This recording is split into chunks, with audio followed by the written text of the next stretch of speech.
করে পানি ঝরে কি ঝরে না? আমার রোহিঙ্গা মুসলিম ভাইরা যখন কাঁদে তাদের সাথে আমরাও কাঁদি কিনা? কেন কাঁদি? কারণ এক দেহ। কথা বুঝে নাই? আওয়াজ করে বলেন এক দেহ। এই আপনাদের আওয়াজ, হ্যাঁ? ব্যাটারি ফিউজ হয়ে গেছে, পেকুয়ার পোলাপনদের গলায় আওয়াজ নাই।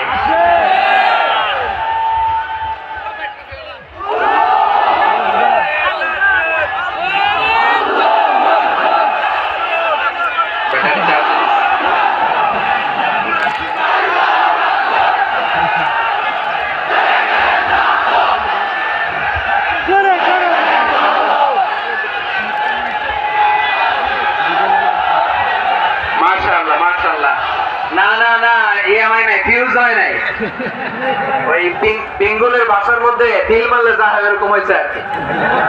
খেপায় তুলছে আমি, ওই যে ফিলিস্তিনের পতাকা উড়াচ্ছে। আমরা এই পেকুয়ার ময়দান থেকে ফিলিস্তিনের সাথে, আমার ভাইদের সাথে আমরা সংহতি প্রকাশ করছি।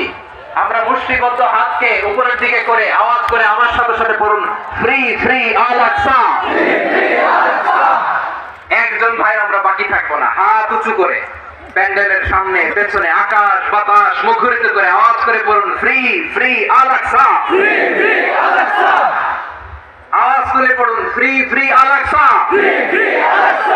Free free Al Aqsa. Palestine will be free from the river to the sea. Palestine will be free. Free free Al Aqsa. আল্লাহ আমার আল আকসার ভাইদেরকে মুক্ত করুন। মক্কা মদিনায় যে যেমনি আমরা নামাজ পড়ি, ওই পবিত্র মসজিদের পাশে যেন আমরা নামাজ পড়তে পারি। আল্লাহ তৌফিক দাও। আওয়াজ তুলে, হৃদয় থেকে আওয়াজ তুলে পড়ুন আমিন। আমরা এক উম্মাহ, এক উৎস থেকে এসেছি। আমরা এক দেহ। আমরা কি? এক দেহ এক প্রাণ। আওয়াজ করে বলুন, এক দেহ এক প্রাণ। তাহলে আমরা এক উম্মাহ, এক উৎস, এক দেহ এক প্রাণ। এবার বিশ্বনবী বলেন, তোমাদের মধ্যে সম্পর্কটা কেমন হবে জানো নাকি? বিশ্বনবী বললেন, সম্পর্কটা কেমন হবে মুমিন ভাইদের মধ্যে? সম্পর্ক কেমন শুনে নাও। আল মুমিনু লিল মুমিনি কাল বুনিয়ান,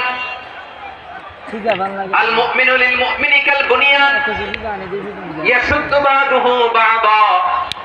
মুমিনরা হলো বিশাল একটা দেয়ালের মতো, প্রাচীরের মতো, যাদের সম্পর্ক মজবুত, সম্পর্ক যাদের বন্ধন সুদৃঢ় বন্ধন, ইস্পাত কঠিন দেয়ালের মতো, সীসা ঢালা প্রাচীরের মতো আমাদের সম্পর্ক। পড়েন সুবহানাল্লাহ। সুবহানাল্লাহ।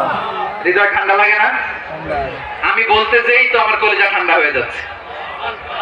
আমরা যে ভাই ভাই, আমাদের সম্পর্কটা কেমন? বিষ্ণু বলেন, তোমাদের সম্পর্ক বড় মজবুত সম্পর্ক, তোমাদের বন্ধন বড় সুদৃঢ় বন্ধন। এটা ইস্পাত কঠিন দেয়ালের মতো, সীসা ঢালা প্রাচীরের মতো, সীসা ঢালা প্রাচীরের মতো তোমাদের বন্ধন। একটা দেয়াল প্রাচীর যেমনি একটা part, one part strengthen the other part, তেমনি আমরা এক পার্ট আরেক পার্টকে হেল্প করি, সহযোগিতার হাত বাড়িয়ে দেই। বিশ্বনবী সবশেষে একটা উদাহরণ দিলেন। উদাহরণ কি দিলেন? ওয়াশাব্বাকা বাইনা আসাবিহি। আমার আঙ্গুলগুলো দেখতেছেন? এদিকে কয় আঙ্গুল? 10 আঙ্গুল। এদিকে কয় আঙ্গুল? 5। মোট কয় আঙ্গুল? 10 আঙ্গুল। বিশ্বনবী বলেন, ওয়াশাব্বাকা বাইনা আসাবিহি। এই ডান হাতের 5 আঙ্গুল বাম হাতের 5 আঙ্গুলের ভিতরে সবাই এরকম ঢুকান তো, ঢুকে এরকম চাপ মারেন। এবার দেখেন মজবুত কিনা। সুবহানাল্লাহ পড়বেন না? বিশ্বনবী বললেন, ডান হাতের 5 আঙ্গুল বাম হাতের 5 আঙ্গুলের মধ্যে ঢুকিয়ে দিলে যেমন শক্ত আর মজবুত, মুমিন ভাইদের মধ্যে সম্পর্ক এমন মজবুত। পড়েন সুবহানাল্লাহ।